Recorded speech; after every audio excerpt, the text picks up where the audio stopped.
Hey, Hey. how's it going? Oh, it's going somewhere. Where? I don't know where it's going. How are you? How you? How where? How with? How you been? I've been so good. Hi everybody. Welcome back to the Brightside with Mikey and Rachel. I am Mikey. I am Rachel, and this is the podcast where we talk about Lindy Hop, our opinions, and basically whatever else we want to talk about. Which is usually going to make us laugh and hopefully make you guys laugh too. This is our second episode, and we literally have no idea what we're doing. I mean, we do. We have a rough sketch. An inkling, shall we say? an ice clean. Ice and cling. I don't know what that means. How have you been? How was your week? I was good. I've been a little bit stressed, and I've been dealing with 3 different events right now. Okay. And one of them has nothing to do with swing dancing, which is a tango event next weekend, and that's got me a little bit stressed. And then dealing with a group of people for cowbell, and then dealing with Inspiration Weekend. So I've been dealing with that. Busy bee, and then ILHC coming up as well. So cool. So I mean, I've been really busy, and then also trying to find time to spend time with my family.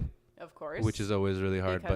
Because they're huge. There's a ton of us. And Colombians. Yeah. I mean, what are you going to do? Catholic people be, reproducing, man. How you been? I've been really good. I just working and going to my classes. Where do you work again? Where do I work again? Yeah. I work at Blue Bottle Coffee. Oh, yeah, that's specialty coffee shop. So it's still coffee. Who don't know, it's still coffee. But also food as well. Right? Not at my location. Oh, okay. They have a food program at a couple of locations, but not mine. Mine was actually a previous coffee shop called Handsome Coffee handsome. For people who live in LA and who are coffee connoisseurs, who are only handsome people. It was like the most progressive specialty coffee in the city at the time. But the company itself was not doing so well, and Blue Bottle, they were looking to sell, and Blue Bottle came in and acquired them. And sweet. And a lot of the people who worked there still work at Blue Bottle today at that shop. So fun. Yeah. It's been really funny because I think the first time we talked, we were like, we can't talk to each other anymore, or else we won't have anything to talk about when we come to the podcast. I mean, we could. I mean, I've been actively avoiding you. Yeah, I know. Yeah, I mean, I'll start texting you, and then I just delete. Yeah, me so too. You might see the 3 dots if you're waiting for me to text back on anything, and then it just goes away, and then nothing ever pops up. Well, what I do is I just keep my phone open the whole time. Yeah. With your texts. Right. And then I occasionally will see the 3 dots come up and then go away and then come up again, and I'm like, man. I really wanted to know what it was, and nothing happened. What could he have been saying? Nothing. I was probably on anything. I think it was probably on the. I'm on the toilet. I am pooping. Boo. Poop emoji. Too bad. Too bad. Yeah, but because we want to bring a real conversation, a real type of if you were sitting in here hanging out with us, hopefully trying to make you people laugh out there who's ever listening to the show. Watch listening the show. Yeah, actually, that's something I want to do. If we get to a point, I want to put up my my iPhone and kind of put it off on the side and Facebook Live it, and maybe we can get questions and people to live. Ooh, that would be fun. Yeah, we can do it on the spot. That. Maybe we'll see what happens, but right now we're on SoundCloud. We're trying to figure out how to get onto the Apple's iPads, iPods, what did I say? iPhones. That's what most people have. So we can get in the podcast stuff, but we'll figure it out sometime in the future. But yeah, so real quick. Before we move on into the main topics of the rest of the show, I want to talk about Chaz Young. For those of you who maybe not know this person, he is the son of the late Frankie Manning, legendary swing dancing icon, Lindy Hop, first person to send someone in the air and start a revolution. His son, Chaz Young, had a bit of a mishap, I guess you could say. He's been having some medical issues. Yeah, and he and his family have set up a youcaring.com crowdfunding and to help with some of his medical expenses. And if you go to youcaring.com/Chaz Young, you will find the whole story there, and you'll see a whole bunch of people have already donated, but there's still some more left in their goal. They're about 18,000 in, and they're looking for 30,000. So if you guys can help out, that would be great. The Lindy Hop community has always come through for so many different people in our scene, whether they're legends and history like these people or just normal everyday swing dancers. It's really great to be involved in this community, and so it'd be really great to give back to Chaz because he's been giving to all of us in one way or another. Even if you don't know him, he's probably given us some kind of cool rhythm from your favorite teacher that they probably, you know, regurgitated onto your family at some, or your family, your dance class at some point. That was an interesting also image. A family. That was I mean, for me, the community is sort of like a family. It totally is. It is. I mean, I would have never met you or Brett through this dancing stuff, and a lot of other people that I would consider family. Yeah. So check that out. You, Karen, we'll drop some links when we release this episode of the podcast. Yeah, totally. And so that'll be there. Hopefully, you guys can help out. Again, he's an amazing person. Whole bunch of stuff he's done for the swing dancing community and tap community as well. So check that out, please. So moving on to the topic of this week. Topic. I'm calling it Tales of Herrang. Ang. It's really weird, the echo you have in this place. It kind of sounds like you, even though it came from me. I know. Yeah. I know. It's really good. It's really good. But yeah, so because yesterday was the last day. Yesterday, everyone went home.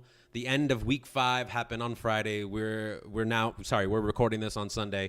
The end happened on Friday, and Saturday is when the mass exodus from Herrang happens.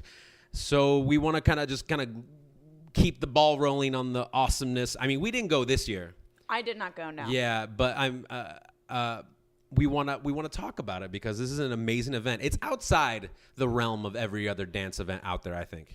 Yeah, it's definitely a different kind of event, and I think it's I think for a lot of Americans especially, they tend to romanticize the idea of going to Herrang, and I think it ends up being a much different experience than a lot of people expect it to be. I mean, in the pro and con area of that, for sure. Yours truly included. But for those who don't know out there, Herrang Dance Camp is a month-long or 5-week-long dance camp with every week, if you can think of it, every week is one dance camp in itself, and it goes from Saturday to Friday, and then it starts all over for 5 weeks in the summer. And it's in the northern part of Sweden, so about like an hour away from Stockholm, and it's in nature. It's in a little mining town that is now their version of like the projects. Like there's some shady people that live around there all year round. It's pretty shady, and it's a legitimate adult summer camp. Yes, in every sense of the word every adult. Sense of the word. So let's talk about it. What are your? I want to hear some of your best tales. Well, I'll start with my first time there. Okay. My first time there was in 2004, and I was all of a bright young age of 19 years old. Oh. Which I look back now because I'll go there and I'll see 19-year-olds there, and I'm like, how in the fuck did I like allow myself to go there and like not die? Right. Like, now I go there and I feel like I'm holding kids that are 19, 18 years old by the the collar of their shirt, being like, don't do that, you're gonna die. We don't go touch that moose. Moosin'. There is moose. That was real. That's not a euphemism. That is. There are so many mooses. There's mooses. Moosai, yeah. And I went there because I was already backpacking through Europe with my cousin Josh. Okay. And he didn't go. He stayed in Germany, and I left to Sweden for 2 weeks. And I had my clothes with me, backpacking, all that stuff. But back then, in 2004, it wasn't as I would consider luxurious as it is now. Even though I mean luxury is a strong term. It's a relative term. Yeah. And back then I didn't clean my clothes so like after like the first 3 days I was out of fresh clothes. Because I danced through everything, and I was dancing like an animal that I am. How long did you stay for your first time? 2 weeks. You stayed for 2 weeks, and you ran out of clothes in the first 3 days. Like first 3 days, yeah. And so what I would do is, big ill. But I mean, luckily back then, like, it was still cleanliness didn't matter so much. I mean, I don't want to say Europeans are smelly, but like definitely like sometimes they don't mind it. It seems like. Yeah. But I wouldn't. I was definitely smelly, but I tried my best to like air my clothes as much as possible. But no, man, I would put on a shirt and it'd be still wet from like 3 days before, and oh man, it was horrible. God. I was such a little kid, and I didn't care because I was dancing every night from like 11 or 12 at night to 6, 7 o'clock the morning the next day. Yeah, and I just went for the party pass, which is basically just go for the dances. And but there's so much other things involved there. There's so many different ways to attack Herrang. You can go there just for the parties, the dances. You can go there just for the classes, which are so many classes during the week. Yeah, tons. You can go there and never go to the dance or like dance at all and hang out with people. You can go there in an RV, or as they call caravans out there, and you could just hang out and picnic and party the whole time. Car bar. Yeah, car bar.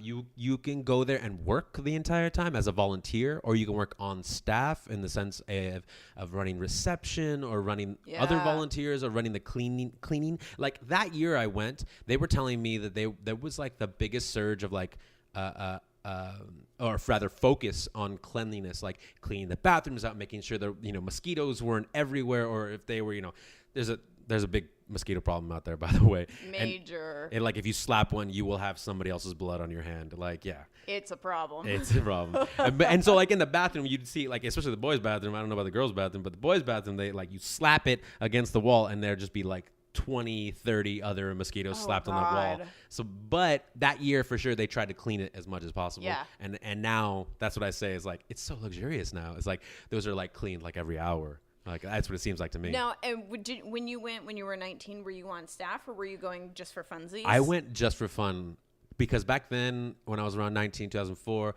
I didn't plan on being a teacher or traveling or anything. I thought that was going to be my only time that I was going to go. Okay. So I went there just for fun, and I saw a bunch of friends, but like a ton of people I didn't know. Like back then, like there were still people that I knew of in France that had never danced Lindy and only had ever danced like Balboa. Oh, interesting. So like for me, this is such a big deal, and I'm like, wow, I want to learn what about these people only makes them want to do one dance instead of the other, because I grew up doing Balboa, Lindy, and Shag, and it was so natural for me. And of course, Charleston, I feel like that's just in Lindy, but. And to know there was other people out there going like, I'm just going to do this one dance and, forget about the rest, or like maybe even ever hearing about the other dances. So yeah, totally. Well, what do you think of like, what are the differences for you now that you go as an instructor? Is it more luxurious? Are you like staying in the Queen's Palace? I mean, yeah, the Queen's Palace being like a bunk bed from IKEA that they just put together and then take apart at the end of 5 weeks, and it's been there for like 10 years. Yeah, it's a little scary, but at the same time, if you forget about it, everything's secure. Right. They do some stuff out there in Herrang that is really cool for teachers. I went back another time, 2 other times before where I wasn't on staff and I was just being a part of the group. But as a teacher going back, I mean, first off, it's something everybody holds in high regard. To be asked to go to Sweden, to go to Herrang and teach there is like, oh my gosh, like I won the honor. Yeah, I won the lottery. It's amazing. And they do something that's really cool there. If you're on staff for 1 week, they have no problem like housing you somewhere in around the town for the entire 5 weeks if you want to be there. Oh wow! Yeah, and it's cool. It's really. I mean, that alone was always like, wow. Okay, I'm going for all 5 weeks. Hell yeah! Of course. Yeah, I'm not just gonna go there for a week and come back. That's stupid. I'm gonna stay there the whole time. So stupid. Don't do that. But they know that if they get some sort of like word of mouth going and having good dancers there, whether they're teacher or not, like. Having that there helps people come in because like, oh, I want to go dance with that person. Yeah. And especially if they're not working, that means they can probably dance a little bit more, free dance, a social dance. Totally. So it's really cool. I mean, there's a ton of things that happen out there that like people aren't even privy of. So the another time I went there, I wasn't on staff, but I ended up working for the camp. And it was the first time I'd ever done that. As a volunteer? Yeah, as a volunteer, because I was like, hey, Frida Segadal was in charge of some positioning some people in the staff, And she asked, hey, I've always done this thing called Comment Corner. Do you want to do it this year? And I was like, sure. And I said sure because I was like, I've heard of that Comment Corner, but I didn't know what it was really about. I thought literally it was people just come up and talk to you about like, hey, fix this, or like, I like this, or I don't like this, or this person or that person or whatever, just comments. But really, it ended up being that, along with everybody that was at their level check, their level assignment, no. Yeah. Coming to like appeal it. Yes. Oh no. Classic Swedish. Like I feel like they're not gonna call it like appeals. They should have called it that. But at the same time, visit the comment corner. Feeling unsure about which level you've been placed in? Fear not. You can visit the comment corner with Mikey Pedroza. I mean, that's what it ended up being. And I was like, holy shit. I mean, yes, I wish you were there to say that every night at the meeting. And they were like, yay, go. To be the diplomatic one. Yeah. And oh, God. That sounds like it would have been like such a nightmare. It should have been. And there was definitely a couple people. I mean, for sure. Like that you spent so much money getting there, and then to be a part of the camp, you want to have like the best experience that you built up in your brain about it. But the reality of it is it changes from week to week, and it doesn't really let's get into it. Level check in the sense of that there's going to be a couple people. It's not just one. It's always just a couple people. Yep. That are going to be upset about where they're placed. And that's natural. I believe you're more than welcome to be upset. But sometimes that is the way it is. And I would never blame a partner about that. There's always a way around it. It's like doing a Jack and Jill. Yeah. It's like if you're a good dancer, you're a good dancer. Like no matter who you dance with. But I get the grievances at the same time. Like, I couldn't do it. Everybody in my level check was lower than me, and I'm like, then you should have shined out a lot more. Like that's what I want to say to them out loud. But that's why we started a podcast, so I can say that to a microphone.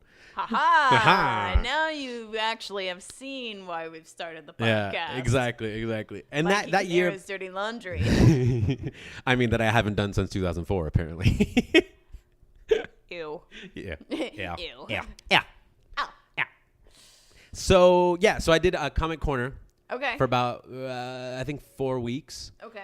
And it was I tried to make it as fun as possible. Like I would put like my little jam box out and like play music while people would come up. That's cute. Yeah, and I would try to appeal with them, and it ended up being like more about numbers, like how many people you could fit into a class, like, and then trying to help them out if they were like really unhappy with their Lindy Hop level. Yeah. I would try to offer like we have tap, we have jazz, we have like there's Balboa. So many different kinds of classes that you can take there. Yeah, and I was trying to make like appease them somehow and say like, hey, you can jump into this one, or like maybe you can jump into the higher level, but like we need another leader, or we need another follower, or like actually we do need an extra leader. You can jump up there, Yeah. So I mean, I did that, and that was really fun. And then I became a part of like the other staff. So every time I say staff, I've been meaning it in the sense of teachers, right? And that's what you usually think of, right?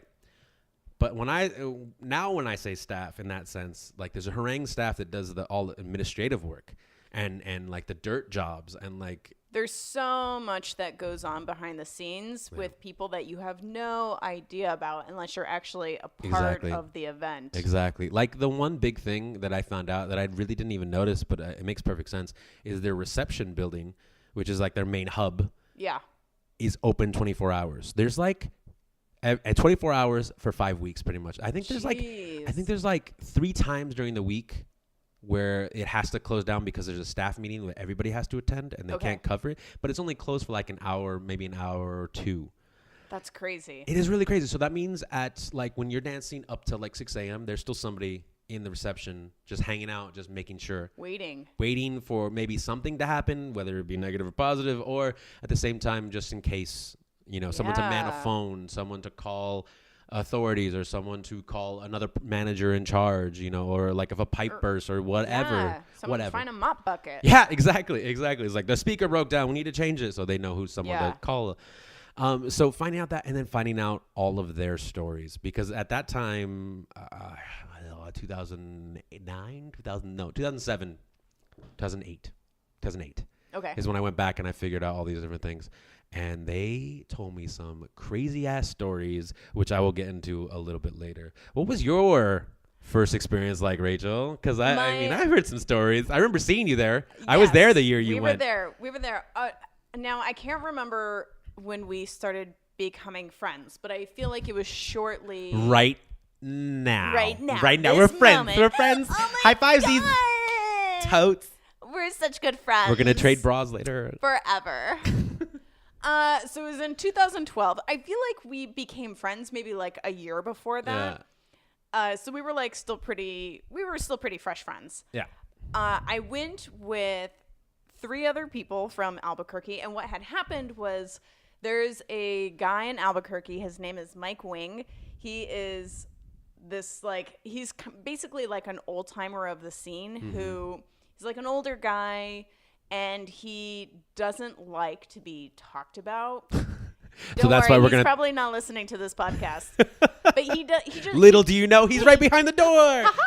He just doesn't like to be in the spotlight. Yeah. Like he's one of those people. Right. He does cool things, but he's like, I don't care. I just want the cool things to happen. He's always been super generous to the dance scene in Albuquerque. And so he came up to 4 of us, Brett and Kevin and Danny and I, and was like, hey, do you guys feel like going to Herrang? And we were like, yes. Why do you ask? And he was like, I feel like you guys should go this year, so I'm going to buy you some plane tickets. And we were like, okay. Do I hug you now? I was like, I don't know how to respond to this. And then he did some more research, and he was like, oh, going to Herrang is really expensive. I'm going to pay for your entrance fees as well. And we were like, whoa. So that's how the 4 of us got to go. So we went together, and it was like it felt like a very special thing to be going, because we didn't I never thought that I would be able to go otherwise. Because it was plane tickets alone are outrageous. Totally. So we went, and one other person from Albuquerque came with us, and we got private accommodations for the 5 of us, and it was a shed that had been converted into a quote-unquote cottage. Yeah. Which was basically a shed with 5 bunk beds and a stove. And no windows. No bathroom. That is my favorite thing about Europe, and especially in Sweden. So sorry, just to cut in real quick, because that is so funny, because I was just living in Spain with a room with no windows. Now that's actually pretty awesome, because it gets so freaking hot out there that it's actually better. But at the same time, when you're in Sweden and you're humid or cold, it just contains everything in there. Yeah, it was. Well, the shed was stifling hot. It was it was like an exceptionally wet and cold summer that year. So we got there, and it was raining the entire time. Right. Yeah, which, I remember that. Being from New Mexico, we do not have anything prepared for rain. What is falling from the sky? Run away! What is this? Fire? It doesn't burn, but it kind of burns. It's weird. So within our first 2 days, all of our clothes are wet. All of our shoes are wet. Our beds are wet because we're now sleeping in them in wet clothes. My bed was not dry for the entire week that I was there. Do you remember was there a bathroom in there? There was not a bathroom. Classic. There was a bathroom in the main house that the cottage belonged to. Right. And there was a large group of Germans who were staying in the house. And they had not gotten the memo that they had to give a key to us so that we could use the bathroom. And the public bathrooms were 1.5 miles away from where we were staying. This is the classic experience, and I'm so glad you're saying it, because so many people are going to relate with this. Continue. And so for the first 3 days, we every time they were there, we would go in to use the bathroom, and they would be very awkward about it. They were like, what are you doing in our house? And we were like, we have to pee. And even the boys tried going out in the woods once or twice, but there were so many mosquitoes that they got bug bites all over their butts. And so they were like, no more. I'm using a bathroom. This is hilarious. So, and on top of that, it was downpour the first 3 days, nonstop. So none of us had showered for days. all of our clothes were wet. We didn't have access to the bathroom that was supposed to be ours. And so we were like super miserable. And not only had it just downpoured, but like that was the year that everybody's tents had collapsed from the rain. Yeah, because it was heavy. It was heavy for like 3 or 4 days. It did not stop. The mosquitoes were a major issue. They were biting me through my jeans. I had bug bites all over my scalp. And so anytime, and we had to walk through the woods to get to the main town, which, you know, there's like a mile. Oh, it was like a mile in like a sea of bugs. And so I would just wear my hoodie and like put it over my head and zip it up to the top and like have like a tiny peek hole. I remember I would be hanging out in like the front of the Fukutsus, and you Brett and Kevin would be like walking up, and like I'd recognize Brett and Kevin, and then I'm like, who the hell is this hooded person? Is everyone else looking at this hooded person, or is just me? Did I lose my mind? And it was Rachel. It was just me. I was miserable. And I mean, to be fair, those mosquitoes are giant. They're vicious. They have stripes on them, so they're tiger mosquitoes. Like they were like they predatorial. Legitimately bite. Yeah. They're awful. And I'm like already very prone to getting mosquito bite. Like when I get a mosquito bite, it becomes a welt. Yeah. And I'm a compulsive scratcher. Fun fact about me. Picker, scratcher? Yes, both. And so I will scratch and I will scratch and I will scratch, and then it will bleed, and then I'll be like, oh man, now I got a scab. Gotta pick that guy too. Off. And then whatever's underneath it, and then there goes your arm. Oh yeah, it's so bad. Now I did not like. There were some people there who had like bites all over them. They looked like they had measles or smallpox or leprosy, and I was like, ooh, gotta stay away from those people because disgusting. They're hanging out in the rafters. They're hanging out too long. I didn't look like that, but I did have a lot of bites. And then I signed up for classes because I got a full ride to go. Of course. And that year they were trying something new where you would dance with a bunch of people, or you would dance with like a group of people, and then you would put each of those people in what level you thought they belonged in. And then they had another tryout where they would group you into like whatever group you've like mostly fell into. Yeah. It was like peer. It was called like peer level check. And then like the next one was like the actual level check. Yeah, which was very interesting. I remember Brett got placed really low. He got placed in the second level, like the inner, like right after the beginner level. Oh, fuck that. I know. And I was harsh people. I was placed like somewhere in the middle.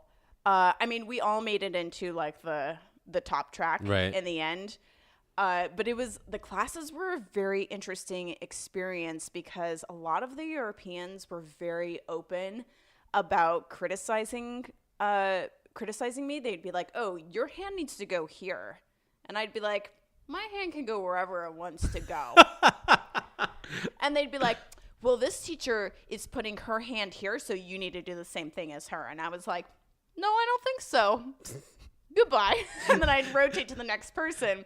And I remember there's this one guy in our class. He had to have been from like Russia or Romania or something. He did not speak a lick of English, and the entire week he wore these really tiny purple shorts.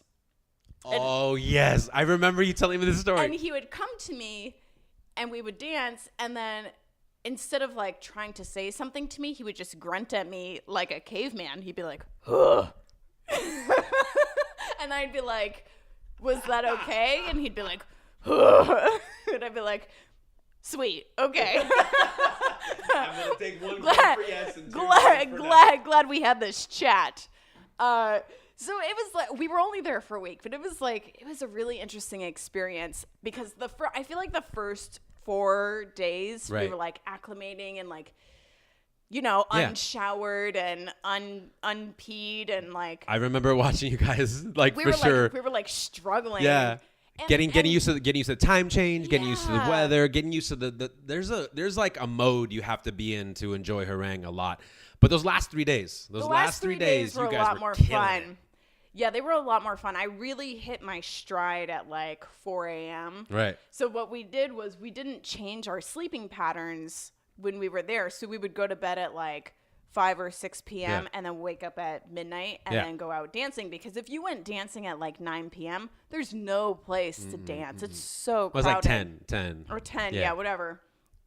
And so we would wait until like the late night, and that's when you would be able to like find the better dancers. And most of the others, the people taking classes and then were there for that experience, they would go home around 12 or 1. Yeah. And I remember I had a dance with Kieran from Australia. Yeah. Kieran Lee. That guy is such a badass. I remember we had this dance, and we danced the Flying Home. Yeah.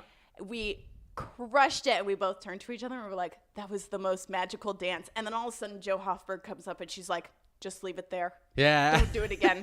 don't spoil it. And just walk away. Just walk away. And we were both like, thank you. Yeah. And I was like, I gotta go. I gotta go to sleep now. I mean, that guy's an amazing person in general, and then on top of it, amazing dancer. Such a good dancer. But I think that was the year. Maybe it was another year later, but I think that was the year he tried. He didn't try out. He was helping someone try out for So You Think You Can Dance Australia. Oh, yeah. Interesting. And his partner made it, but then they were like, "Oh yeah, you made it too." And he's like, no, I was, he's like, wait, no. And he's like, no, you're really good. Like, you should jump in. And they were like, yeah. And I remember because it went viral for a little bit, like this, because his reaction was so real, like honest. Like, he was like, he made us shed a tear. Like, I would have shed a tear as well. Like, yeah. And big shout out to Kieran out there and all the Melbourne people. Hi, Kieran. You haven't seen me in years. Maybe you remember me. Maybe you don't. But hi. Oh, I bet right now he's like, oh, yeah, I remember that dance. He's like, oh, Rachel? Ooh. Ooh. She slapped me in the face. It was really weird. She was so happy about it. It was so strange. The funniest thing that happened to me at Herrang, though, was I had met this dancer from San Francisco. And I was like, I haven't really connected with anybody because I haven't met a lot of Americans here. I think like that week there were very few Americans there. Yeah, for sure. And so a lot of people couldn't speak English, and I felt very isolated. And he was like, oh, let me introduce you to this German girl that I just met. So we're talking, and she was telling me all about the animals that she had met, quote unquote, in the forest. And she was like... oh, I met a deer, I met a squirrel. And she was like, and then I met this creature. I don't know what it is called. She like takes her fingers and she like moves them across her eyes. She goes, it has black and it has gray and it has claws and it digs a hole in the ground. And I was like, was it a weasel? And she was like, no. And I was like, was it a raccoon? And she was like, no. And I was like, was it like a dog of some sort? And she was like, no. And she turns to her friend. She goes, what is it called? In German, we call it a duck. And he goes, a duck?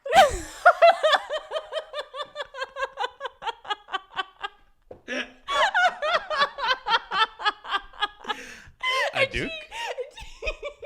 And she was straight-faced, and she was like, no, it has black and it has gray. And she went like all over it again. We like reeled for like 45 minutes about this animal. And I was like, what on earth had she seen? And then 2 days later, I was walking through the forest to go to the dance. And I see this animal. And it's a badger. Oh. It's a badger. She saw a badger. Yeah. And let me tell you, honey badger really don't give a shit because I reached out and touched it. I petted it. You're insane. Why would you do that? Because I don't know. It's a wild animal. It's a wild animal. Badgers are not nice. I mean, in general, wild animals are not nice. It could have had rabies. Yeah. But I decided to reach out and touch it, and it did not give a shit. It didn't even notice I had touched it. You were obviously delirious from like not sleeping, being sucked dry of blood, and now I'm like, I'm gonna touch this little badger. Why not? It wasn't little. It was like. Oh no, they're fat. They're fat. Big. They're like they waddle everywhere. Oh yeah, it was a waddler for sure. I've seen them out there. It didn't even notice. Actually, the first time I went out there back in 2004 as well. Like my first night of dancing, I was walking back to the cottage I was staying in, and I was about a mile away. And no one was around, and it was definitely like sun was out. It was morning time, and a fucking gigantic, it had to be like 10 feet tall, if not taller, moose. Oh my God. Just comes out of the forest. Like, I did not see it or hear it. And all of a sudden, boom, there it was. And it was like, whatever from here to that door. What is that, like 10 feet? Yeah. Like from here to there, it's like it was there. And it just came out. And then it just looked at me and then kept walking across the street. I stopped and I was like, I'm going to die. Yeah. Now, okay, if I saw a moose, I'd be like, oh, dear God, this is the end of my life. Yeah. It's going to charge and then eat me whole. Yeah. For sure. And I told everybody about that. I thought, and I was like, stay still. The thing that went through my head was Jurassic Park.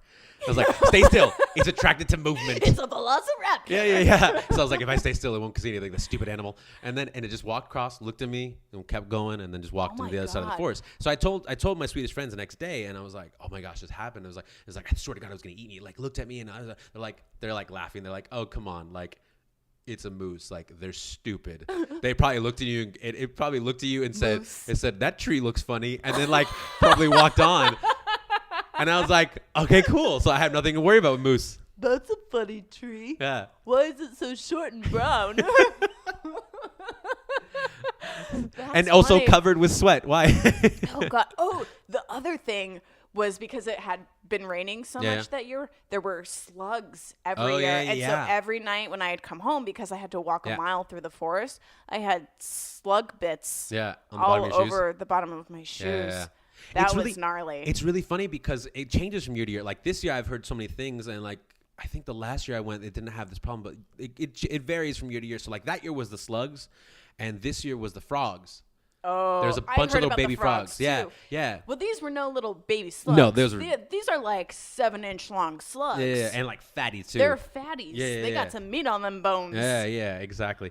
But I remember seeing you guys. Like those first 4 days, like downtrodden, like, oh my God, we're gonna die. Why did we come here? What is wrong with us? This is terrible. Yeah. And then those last 3 days, I remember like you guys were pepping up so much. I would see you guys dancing, like killing it on the dance floor. But then you guys walked out of the prop shop wearing a whole bunch of different stuff, and I was like, what the hell? And you guys had joined the passport control.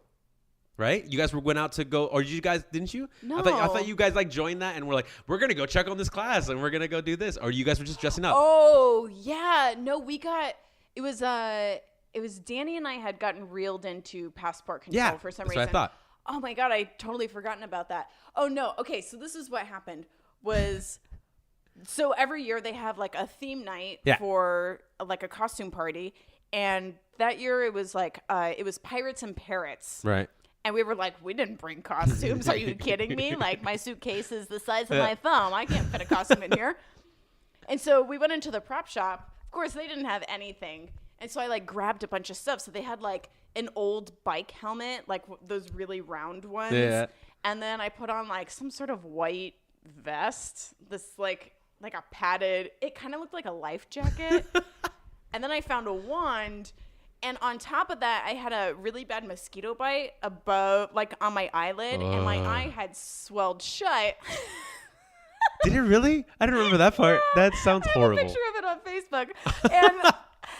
And so I was like, I'm a pirate. Oh my God. And everybody was like, oh, haha, you're so funny. You want to do passport checks in that outfit? And I was like, of course I do. Are you kidding me? You guys were made for the role. Look at you. I know. And so I guess I actually don't even remember doing the passport check at all. I remember like being asked to do it, but I don't remember going through the class. I don't remember that part, but I remember when you guys were about to, because I was like, well, you guys seem better. You're like, we're going to go do passport control. You guys were legitimately happy about it. Yeah, it was fun. That's how I knew in my head, I was like, now they're in the Herrang mode. They've switched over. If I were to go back, I would want to do it for like 2 or 3 weeks, because that first week you have to get used to everything. Yeah, the first week was all about acclimating, especially because like we did not have rain boots or an umbrella, and even just having those things would have helped, or like even having a water bottle to carry around with us to have water. Like, that would have been helpful too. But we were so ill prepared for some reason. Did you guys get like, because there's always every year there's always this thing of like everybody getting the Herrang flu basically because everybody is dancing with everybody. Yeah. Some people, I mean, it's hard to take care of yourself when you're just trying to like dance and have fun and you get sweaty. Yeah. And your immune system gets really weak when you get sweaty and exhaust yourself like that. So you get really susceptible to germs and bacteria and whatnot. So there's this really big thing, and in these past years they've been setting up a whole bunch of like Purell stations and like telling people. So like it's actually helped. But did you guys get sick the year you guys went? I don't remember getting sick.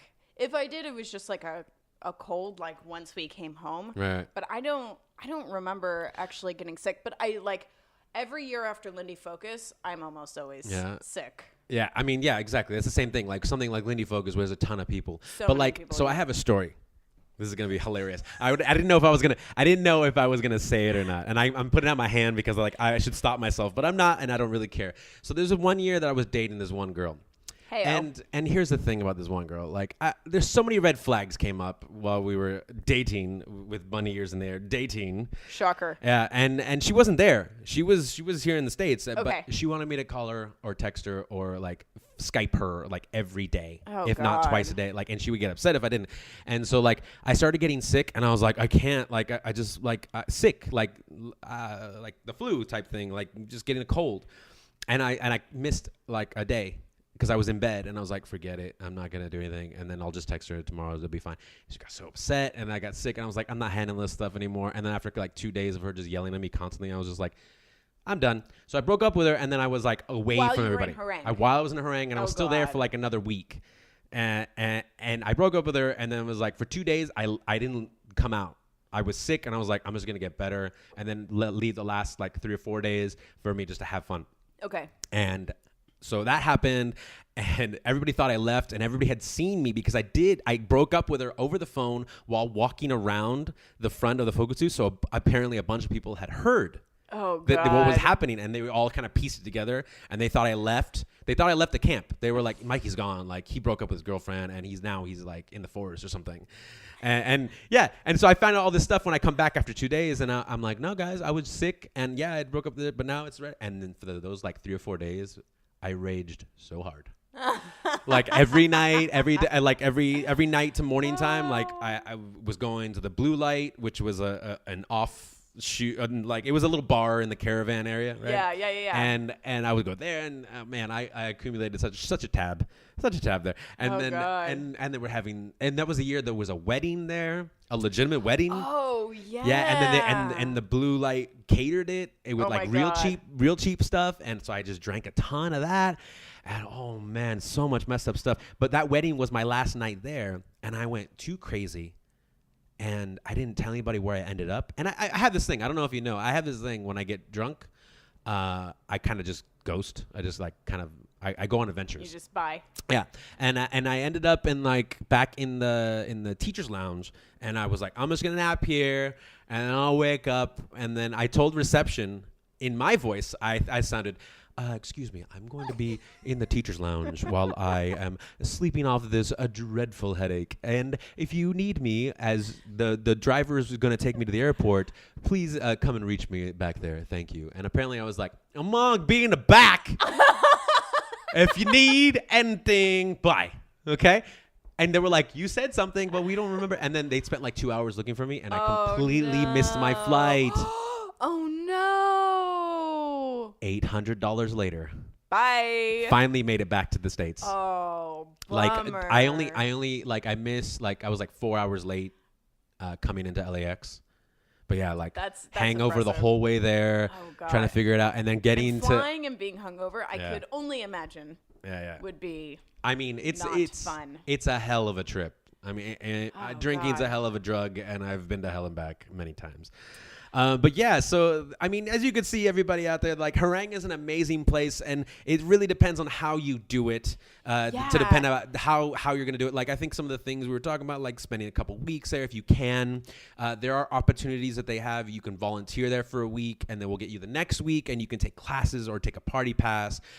They have lots of actually free accommodations, but you have to spend in a room. It's much like summer camp. You have to be in a room with a bunch of bunk beds and a bunch of people. But if you're that that type of person that likes that, that's awesome. But if you're the type of person that likes the private accommodations, there is that as well. I will say that unless you are like really wanting the experience, go for the private accommodations. The year that I was there, they had overbooked themselves. Of course. And people had to sleep in shifts because there were so many people without a bed for the week. But that was for the general accommodation, right? That was for general accommodation. I remember that. I remember that. It was ridiculous. I will say, like, that was the one nice thing. I was like, okay, at least I can come back to my shack at the end of the morning or whatever. Right. And only be in a room with 4 other people who I have shared a room with many times before. Yeah. And like, I can at least like sleep it off. Whatever misery or happiness I may have had in the past 24 hours, I can sleep it off now. Oh man, but those general accommodations sometimes, I mean, we just it looked like a ball. There's a story about general accommodation, but I didn't have to do I wasn't a part of the story. It was told to me by the staff because the staff had been there, the administration staff. Okay. And they had told me many times of a dude masturbating. Ooh. He had to masturbate every night in the gym to go to sleep. This was his story. And they told him, like, you can't do this, you can't do this, you can't do this. And then other stuff happened. And then they're like, he eventually left the camp. But there's a whole different story for that. And I just can't get into it. Why he had to leave. I just can't imagine. I mean, they didn't kick him out. They tried. They're like, hey man, we built this tent for you. And here, you go out there and you do your thing, and you come back in and go to sleep. The gym. Yeah, exactly. I need the gym. Exactly. And then and so many other stories. Like, there's so many stories out of Herrang that people don't know about. But I'd like to give a giant shout out to the administration staff, past and present, for putting up with so many people, good or bad. I mean, whatever. You guys do an amazing job. And now, especially these last couple years, last 2-3 years, there's been a big changeover, and there's a whole different staff that is just starting out their stories. So, and they're doing great because they're young and energetic, and it's great. But to the past people, still thinking about you. They're still my family. Like, when you're there for the camp is 5 weeks, but there's a setup week before, and there's a tear down week the weekend after. So really, the week ended up being 7. Yeah, well, they take over the entire town. Yeah, and people stay there the whole time. They help set up, and they work those 5 weeks, and then they help tear down. And those guys become such a family, and they party together, they cry together, they sleep together. I don't know. I mean, who knows? Who knows? Go to general accommodations to find out. Exactly. But yeah, so I'm gonna put that question out to everybody out there. If you see this on Facebook or comment on the SoundCloud page for the Brightside, tell us your Herrang story, good, bad, or the ugly, whichever one it is. Ooh, look at that vintage callback there. I know, right? Bringing it out of the park. But I mean, like, these, I'm sure you have more stories, and I know I have my stories too. Oh, like, maybe we'll bring this up in a future episode. But yeah, Herrang is a hell of a place. For now, we're going to transition. We're going to go to our question of the week. And our question this week comes from Don Foster. How on earth does one locate a practice partner? Seems impossible to find. That's a really good question. That is a really good question. And Dawn Foster is actually a dancer out here in Orange County. So shout out to her and Atomic Ballroom. But yeah, I mean, how about you? You start. You start off this. Yeah, well, I don't have a partner right now. So this has been the plight of my time in LA, is actually finding somebody to practice with on a regular basis. I've asked you to practice many times, and every single time it's fallen through. And like, granted, we live like an hour and a half away from each other, so it's like a big deal. Yeah, but on top of that, like, either you're busy or I'm away, or I'm busy and whatever, or you're away. Or your tiny car can only go 40 miles. Mikey has a smart car. No, it's not a smart car. It's a Fiat. It's a Fiat. Sorry. It's a Fiat. It only goes 70 miles. And sometimes it's like 80 miles to LA and back from Laguna Hills. And so he can't come visit me unless he has his mom's car. I hate you so much. I'm going to cut this out all the time. His mom is busy. I'm cutting this shit out. We're going to fix it in post. And this is apparently how you find a partner.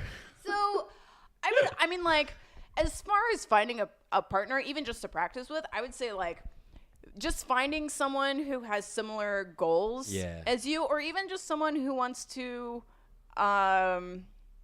just like spend some time jamming it out together. I mean, got a floor. I mean, to be fair, like Dawn says, like she's like, you know, a practice partner, not necessarily like not every like partnership has to end up or like the goal be like we're gonna do a contest together and we're gonna throw some aerials and we're gonna put these routines together. I mean, sometimes it could just be like, hey, can we get together for an hour and like dance and give each other feedback and like work on one thing or work on a couple different things. Like, there's cool things like that. I know there's a one way that I know has worked. I haven't actually done it, but I've helped other people start it, which is like practice groups. Yeah. Where it's like if you set something up on Facebook and you set a bunch of people together and you say, okay, we're going to meet up here. And there's not one person that's leading it as in the sense of like leading a class. It's one person in charge of leading like where their people are going to go, at what time and stuff like that. And then you kind of give us a group of people together to work on it. As opposed to like a partnership can be really intimate, and some people are just not into that. Yeah. People really dig the idea of classes, so it's sort of that class atmosphere, like but put into more of a study session. Group. Yeah, like a study group. Yeah. Study session. Yeah, I think that can be super helpful too.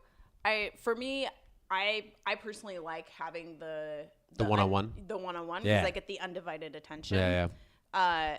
But it's also hard to find. Like, it's hard to find somebody who's at or near your level who wants to practice, who has availability, who has access to dance space. Because here in LA, it's not cheap to go to a dance studio and rent out some practice time. You have to really be able to commit. And there's tons of dance studios all over LA and Orange County. But the thing is like this is the epicenter of entertainment. Like so and the studios know that. And so they build these amazing facilities.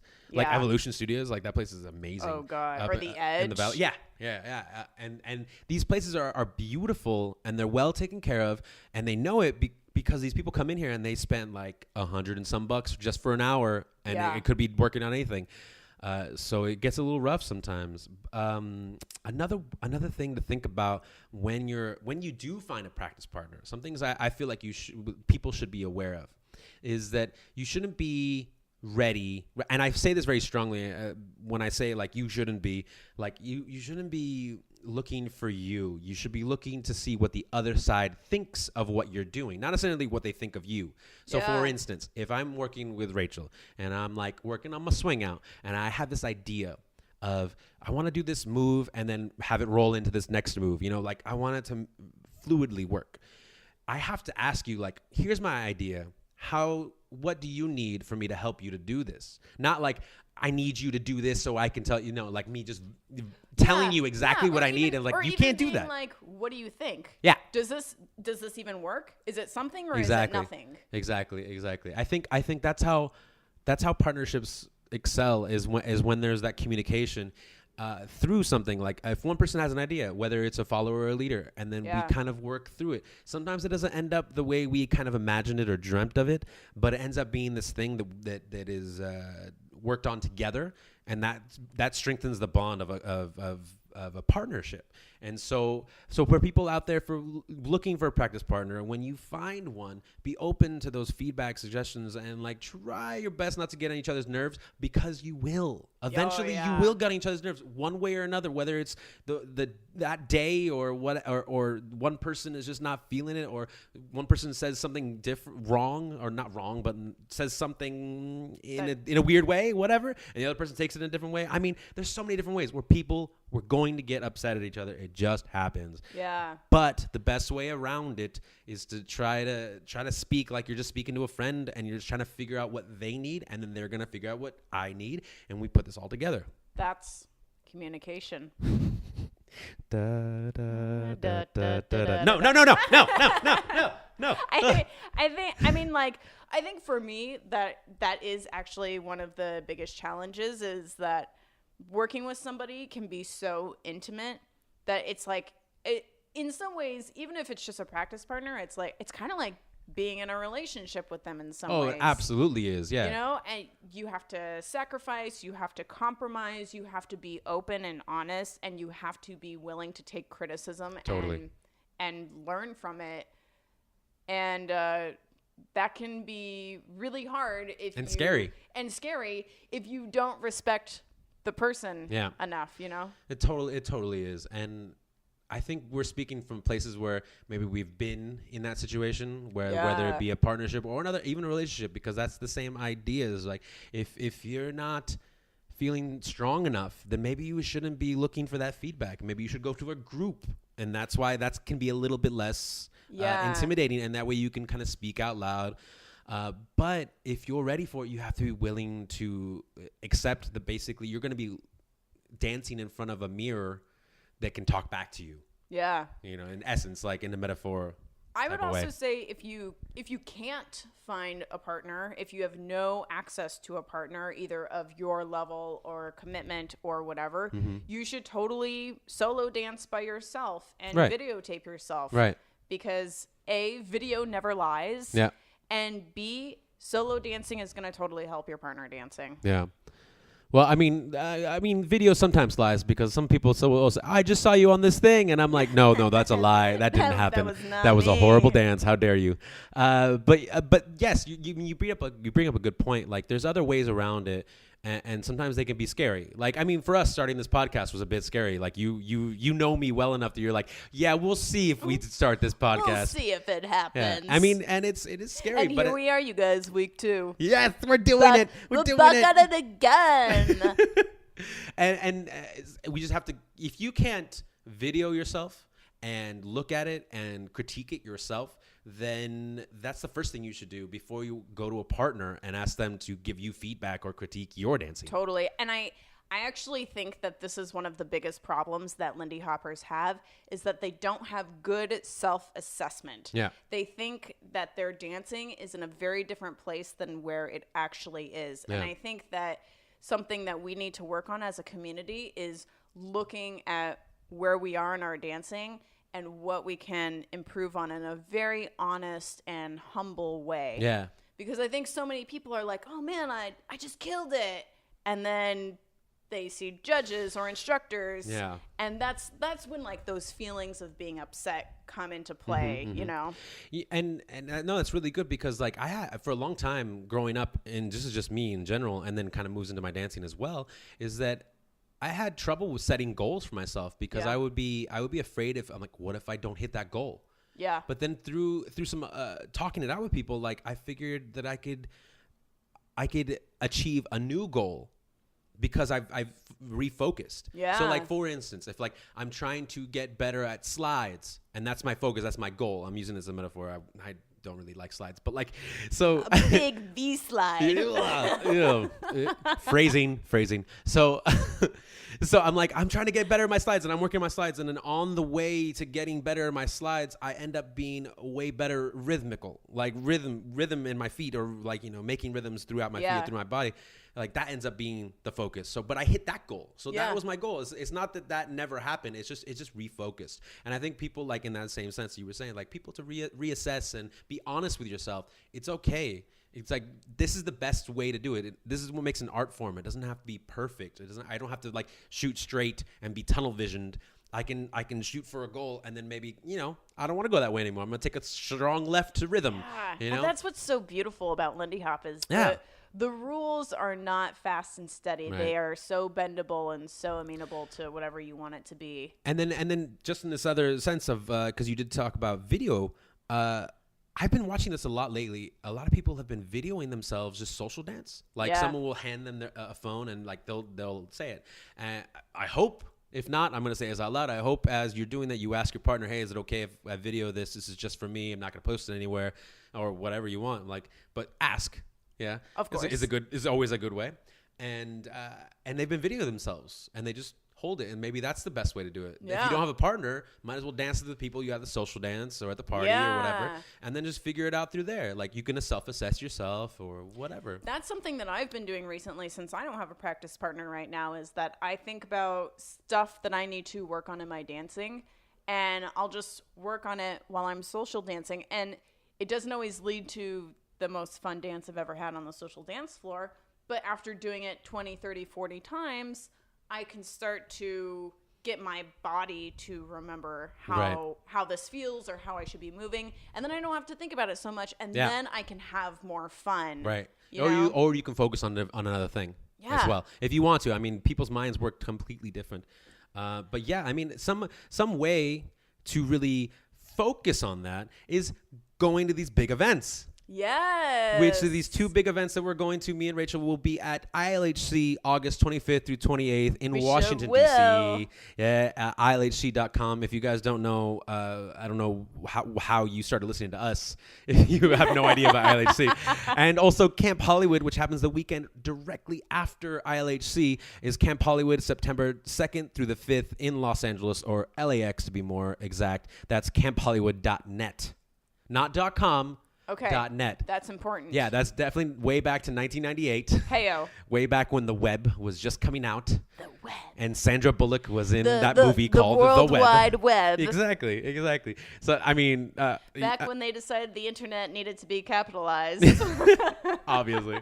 Yeah, the web. The web. Yeah. So that brings us to the close of our podcast this week. But the reason why we call it The Bright Side is we like to talk about a bunch of stuff and then talk about the bright side of stuff. Look at the bright side of stuff. So what was the bright side for you today? For me, I think the bright side is, don't forget that this world is like full of pros and cons. Like we talked about Herrang being a pro and a con. Like there's some cool stuff, but there's also some weird shit you got to be aware of. For sure. And then we talked about the partner stuff. There's some cool shit and there's some weird shit to be aware of. Like I think if you go into something, whether it be a dance camp like Herrang or even Camp Hollywood or LHC or whatever, or go into a partnership, you have to be open to it. And I think that brings a self-confidence and a fucking gung-ho thing of like, I love this dance and I love myself. I'm gonna allow myself to be honest, and I think that's a really, really good thing to focus on, and that will help you be a better dancer, if not a better person. So, you hit it right on the nose with that one. Yeah, thank you. I touched my nose I know, to I signify that. We're touching our nose right now. We're touching noses. No, no one touching touching noses. No. Our own noses. Just kidding. Be clear, I would never touch Mikey. That's gross. Phrasing. Ew. It's disgusting. What's your bright side, Rachel? I feel like it's actually similar. I mean, neither of us specifically said this when we were talking about Herrang, but you know, I've been to a lot of events and I don't always have fun at events. Like sometimes I have a really terrible time, and I always, even if I have a terrible time the whole weekend, I try to take something away from it. And I feel like for Herrang, like I would say overall, my time there was not. I kind of left with like a bad taste in my mouth. Like I was like, I don't know if I'm ever going to go back. For sure. Especially, I'm sure you're not the only one. For probably sure, have to pay to go back. Like I'm not going to be invited to teach because who am I? Nobody. No, you on a podcast. You're fine. I'm a star now. Star, baby. I'm a star, baby. But I think, like, I don't know. I think I had an attitude adjustment halfway through Herrang. And that's something that I try to be mindful of when I'm at an event and not having a good time. Like, taking it inward and being like, is it the event or is it me that is making the situation negative? You know what I mean? Oh, like, totally. Yeah. Like it was rainy and my clothes were wet and my bed was wet and I didn't have any place to go to the bathroom and I couldn't shower for 3 days. But like, who else was showering on a daily basis at Herrang? You know, like who else was perfectly dry at Herrang? Probably very few people. Very, very few people. And like, you just have to take it in as it is. Yeah. Like, it's not fun to have cold, wet feet, but it's still like a fun experience. And it was like amazing to meet all these people who I will never see again. Right. But I don't know, like, you got to find the bright side on the inside.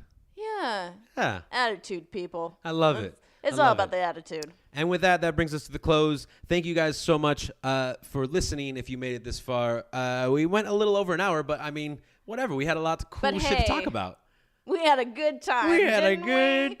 We sure did. You can find this on SoundCloud. Hopefully soon. Look out. We will try to be on the iTunes. On the iTunes. I mean, if Michael and Avita are on iTunes, we can be on there. We can get our shit together. Those guys. Can't we? I know. Who are they anyway? I think they're from New Jersey or something. I don't even know. Ew. I know, right? Right? Okay. Seriously, though, no offense to those people who live in New Jersey.